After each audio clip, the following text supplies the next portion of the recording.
Hey, what's up, everybody? Pat here, grateful for recovering alcoholic and addict, just like every day. Guys, please don't forget to subscribe, leave the video a like, drop me a comment, and by all means, share it with anybody you think might get something out of it. Other than that, happy Friday, everybody. Another week down, man. Crazy time's going by so quick as I get busy these days. First, yeah, Friday, guys, I'm honored to be able to chair my Friday gratitude group AA meeting. What an amazing meeting today. Another absolutely full house. A lot of people I haven't seen in some time come in. It was nice because it was actually a short reading, so a lot of people got to share, and it's amazing, guys, when you really work a recovery program, rather than sitting there and trying to pick out, well, I didn't do this or that. No, you can actually identify with something everybody has to say. Um, Randomly, an old friend I haven't seen in, God, probably 8 years, came into the meeting today. I was so happy to see my friend. Looking forward to getting to talk to her again more in the future. And just, guys, I feel so incredibly energized every time I leave that meeting. I actually went and had pizza with some of the guys after the meeting. We had a little guys' fellowship afterwards. What a great day. And with how busy I am lately, it is a commitment to take that much time off on a Friday. But you know what? That's my time. That's my medicine. It's what makes me available to go do my work the rest of the week, and that's hugely important. Guys, we're gonna get into reading. The reading today, another really good one. There's a reason I do these readings every day. I find them so incredibly powerful. This one's called "Letting Our Defects Go." If character defects contributed to health and happiness, we would not have come to such a state of desperation. Getting started on the 6th and 7th steps isn't always easy. We may feel as though we have so much wrong with us that we are totally defective. We might feel like hiding under a rock.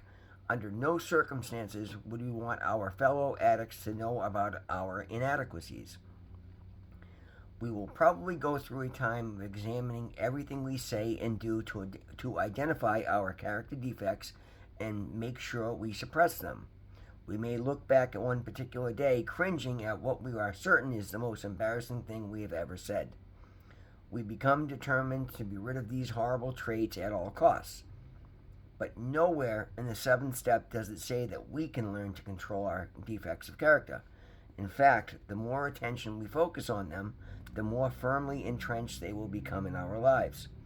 It takes humility to recognize that we cannot control our defects any more than we can control our addiction. We cannot remove our own defects. We can only ask a loving God to remove them for us. Letting go of something painful can be as difficult as letting go of something pleasant. But let's face it, holding on is a lot of work. When we really think about what we're holding on to, the effort just is not worthwhile. It is time to let go of our character defects and ask God to remove them. And the affirmation is just for today. I am ready to have my defects removed. I will let go and allow my loving God to take care of me. And guys, it is so funny. If I had heard that reading, as little as a year ago, maybe a little over a year, because I decided to pray about a year ago. It's actually what started this whole thing for me, and I'm so incredibly honored to say that, because that is a 180-degree statement from who I was prior to having said that first prayer that night. Guys, I was in despair. I could not make ends meet. I just couldn't get control of the chaos that I was creating everywhere I went. That first night that I said a prayer, which literally, it was right around Thanksgiving of last year. So it was somewhere between Halloween and Thanksgiving of last year.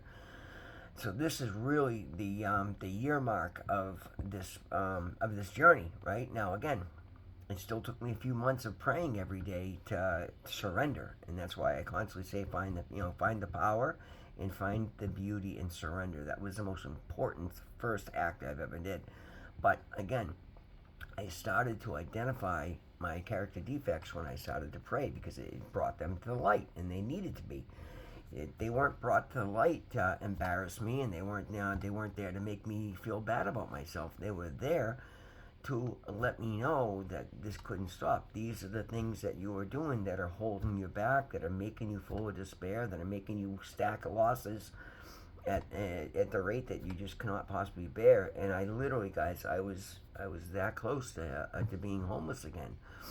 And I had a great reminder of that today because the friend that showed up at the meeting today, and I hopefully she'll be watching the channel. If so, good to see you, honey. I'm not gonna throw your name out there, but we'll talk soon. When that person met me, it was one of my lowest points in life. I was living on the streets in Waltham. I think at that particular time I was sneaking into a landscape trailer of a company that I used to work for and hiding in there at night. And she was kind enough to take me back to her family's home, and chaos ensued, and that's just a whole nother shit show. But again, it was the kindness of somebody who, and that's why I was so happy to see her today. And hopefully I can extend something and help her in her journey as well. Anyway, guys, it was a low point for me. I'm somebody that grew up in a decent town, and yeah, granted, I had it tough. My father was an alcoholic, and he drank himself to death when I was, barely a teenager. Yeah, and just turning teenage, 12.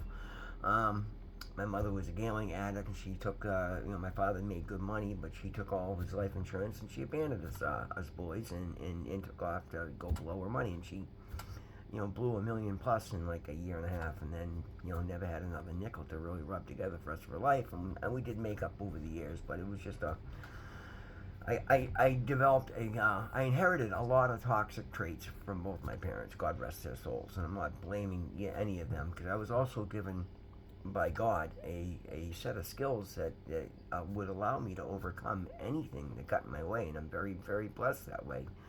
But I chose to play victim. I chose to take the beautiful gift of free will and just run amok with it. And then no matter how hard I tried, this thing, guys, you can work so incredibly hard, but when you're not doing it right, and like pushing a boulder up a hill, yeah, it'll make you strong, right? But you're not going to get anywhere to any end that's going to justify the means. It's pointless. And that's what I was doing figuratively for 30 years out there, and just I would occasionally have a moment of clarity and realize the absurdity of what I was doing, and I either beg the judge to throw me in jail because I always had legal issues at that point, and I'd get a couple of days of sobriety, and I'd start to get healthy, and I'd start to work out and start to get strong, and occasionally you get smart enough to say, okay, I got to get away from what I was doing, get me into a program. But guys, I never found the power of surrender. I never asked a loving God to remove my character defects. So the problem is, the minute I get out of whatever institution, be it prison, jail, halfway house, holding facility, rehab, the moment I was left to my own devices, I'd be right back into addiction, because I hadn't asked God to remove my character defects. I had not worked with anybody in any capacity to heal from the traumas that were holding me back. And again, I wouldn't even have acknowledged that I suffered from trauma, because I had this ego. I was living from a place of ego where I had to be the biggest, baddest, strongest, fucking guy that had it together and could handle anything.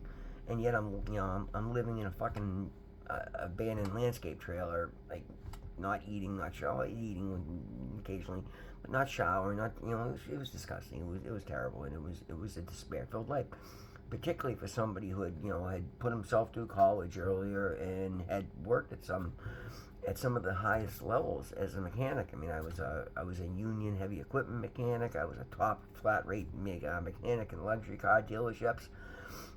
But every time I worked so hard to get one of these jobs, I would immediately be breaking laws and driving without a license and getting drunk and doing drugs and lose them. And then I'd go and try to do it again without changing any of those things, guys, because I was bringing my character defects everywhere I went, and then wondering why I kept getting the same results, even though I changed the outside variables. I wasn't changing the inside variables because I couldn't. Those are things I can't control, and I know that today. But I've gotten ahead of all of that today because I've learned the power of surrender. I've asked my higher power, whom I choose to call God, to remove those character defects, to help me identify them, to help me find the things in me that make me of value as a human being. And that is literally exactly what has happened. And thank God, literally as I'm thanking God, fortunately I've been around recovery enough that I started to hear the slogans that brought me to at least ask the right questions of God. Because, guys, I didn't know myself. Literally, I walked into rehab this time around. I told you, tears streaming down my eyes, and literally just being dead honest for the first time, saying, I have no idea. I don't know who I am. I don't know what I'm supposed to be doing. I don't know what opinions I actually have. I don't know what morals I have. I don't know what values I have. I don't know what value I bring. Yeah, I'm capable of going out and working hard, but even then, guys, at that point, I was doing so much heroin and fentanyl that I was making critical mistakes at all times. I mean, I got a Harley Davidson outside that I haven't ridden this whole year because I don't trust the work that I did on it last year when I was a mess. And yes, I have a garage I could go, and certainly have the resource to do so, but I decided the more important thing for me was to not play with the toys, but to focus this year on recovery. And that was my only goal for this year, is make it through a year clean and heal and learn and build a foundation that isn't made of paper, is not a house of cards. And because I've come at it day by day without, putting my twist on it, without allowing my character defects to run the show, by turning my will over to my higher power every day, by going to and I'm so incredibly grateful that my friend Brian introduced me to the AA meeting that I go to. So many people came up to me even today. We had some newcomers come in and they're like, hey, this is a great meeting. I really like it. I'm so glad I found it. And thank me for my service in sharing it. And some people also mentioned that they feel I bring a good attitude to it. And again, I know I have the voice that carries, and it's inviting, and it opens people up and makes them feel comfortable sharing. And that's an honor to me today, guys. But in the past, these are not things that I would have, that doesn't make me look tough. I can't do that. I got to look tough. Guys, today I prove how tough I am by shutting my mouth and listening, by sharing honestly, by showing the strength it takes to get up on a Tuesday speaker meeting and share my honest story enough that it brings tears to my eyes because I'm being that authentic. Like, that's tough to me today. Getting up in the morning when I got 2 broken fingers and I banged up my hip and I'm sore, but I have obligations and I have opportunities to go make money, so I get up and I push through the pain, and I don't take drugs and I don't take aspirin and I don't take anything. And again, nothing's anything wrong with aspirin, but for me, I only share these things because I've explained that I've done so much work to change the operating system that my brain worked from. And that's one of the things I feel like, if I legitimately need something like surgery, I took aspirin for surgery, sure, that makes sense, right? But any little scrape I have, I don't get in the habit of trying to medicate things because, again, I don't want to be in the habit of every time something hurts, whether it's physical, emotional, mental, spiritual, I don't want to have to band-aid that or numb that away. I've come to understand that there's so much value in pain, and not in a way that I want to go cut myself, but in a way that when I sit with the pain and I understand why it hurts, what about this is bothering me? It's like this reading said, by examining everything I say and everything I do, it has led me to first understand who I am. It's helped me to identify some of these defects of character that I've then asked God to remove. And I've been absolutely amazed at how incredibly powerful that is, because all these things that I couldn't do, he's just like flipping a switch, like walking into rehab. One of the most honest things I said, that I was literally breaking up crying as I said it, is they asked me what's the number one thing I wanted to get out of this stay at rehab. And I said, well, I'd like to find out why I hate myself so much that I'm trying to poison myself every day of my life. Guys, 4.5 weeks later, I walked out of there loving the person that I was becoming, knowing that I had so much value, understanding that I was suffering from PTSD and abandonment issues and codependency and all these different traumas, and that's okay. It's okay. These are situations that I've been through. It's okay to bear the scars of that. It's okay to carry the trauma. And then, I was smart enough, by listening to God, by praying, by meditating, to latch on to the things that sounded the most uncomfortable. When they asked me, in the past, I didn't even ask me, I actually asked.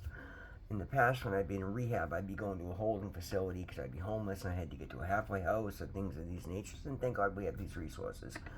But I would hear the people that had a home and had a family, they're saying they're going to go to IOP, intensive outpatient treatment.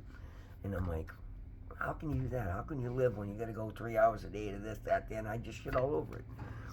And this time, I was terrified. Like, okay, well, I'm honored that I still have my apartment. At the time, I still had the job that, thank God, he let me know I couldn't go back to, and give me the strength. And his will was for me to walk away from that job, and he gave me the power to stand up to the boss and let others who I owed money to know that, yeah, that I can make money there, but I make money anywhere. I can't go back there. It's a bad place for me. And look what's happened. I'm in such a better place. Anyway, when I heard IOP, instead of shitting on it for once in my life, I'm like, yes, that's what I need, because I need somebody to talk to on a daily basis. I need to be answering to somebody. And the one thing that's been brought to light is every time I'm in a structured environment, I do well, but when I get on my own, I fail. So let's find something in between so I can answer to somebody. So I signed up for my Riverside Recovery Group, the OBAC Clinic at BMC, the Sublocade, my therapist, my recovery coach, my recovery advisor. Signed up for my own group at AA. I started going on speaker commitments. I started my YouTube channel that next day. Like, these are all things that have come from me looking at my character defects and asking God to help me remove them, and then saying, well, where have I failed? Examining my thoughts and my actions, and then finding solutions that I could work with. And I've done all these things. I've met all these obligations while also starting a business. And guys, I've started businesses over the years, and everyone's been a joke, and it's been a failure, and I've never taken to this step, and I've never done this right. And somehow this time around, I learned the value of following through. I promised myself I would chase my recovery as hard as I chased the drugs, and one of the fastest things I learned was I didn't like who I was, because I didn't follow any rules. I didn't become a part of anything. I couldn't be a part of the community because I was breaking laws. So I stopped breaking laws. I started living clean. I started living honestly. I started living to my own moral fiber, and that part of that was do no harm, be honest, tell no lies, because every time I told a lie, I felt like shit. So I started doing those things. And again, not perfectly. I've made mistakes, and I've dropped the ball, and I will continue to. I'm human. I forgive myself for that. But again, the only equitable equation you'll ever get from comparison is comparing who you were to who you are and to who you're going to be. And when I make that the comparison, that equation, it's beautiful. It is shocking. My friend saw me today, and I had to tell her who I was for her to recognize me, and it made me feel so good when she's like, "Oh my God, you look incredible! I can't believe that's even you." And that's awesome today, guys. And anybody can do this. It's not that I'm special. I'm special in my God's eyes, in my higher power eyes, God's eyes, but everybody is. We are all different, we are all unique, and we are all special. We are all worthy of being loved, and we all have love to give.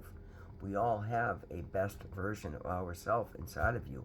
And hopefully you'll never reach that, because that means you'll continue, but so long as you continue to try to every day, because every day you'll get a little better and a little better. I'm already shocked at the differences in who I am, allowing who I really am to come out from under all these layers of trauma and character defects and abuse and anxiety and insecurity. And more often than not, it's the biggest areas that I think I'm most efficient in, that I end up being the strongest in a totally different way. Guys, it's a beautiful, beautiful, beautiful program. It's not always easy. It's usually pretty simple. It can be very difficult and occasionally uncomfortable, but I promise you the rewards will always outweigh the traumas or the troubles that come with it. In the beginning, we may have a lot that we have to overcome that we created, but do so, face first, head on, honestly, openly, willingly, and you'll find others to help you do it, and you'll get through it. I promise you. Your higher power, if you're working with your higher power, if you're living in prayer and meditation, you'll never get an answer that's not for your highest good. And if it's not, it's because it'll get you to another step that brings you one step closer to where you need to be. I promise you that. And every one of you is worth it. I am worth it. You are worth it. We are worth it. And we can do it. Guys, that's the video for today. Thank you so much for being here with me. Always remember, God loves you. I love you. We'll see you in the next one.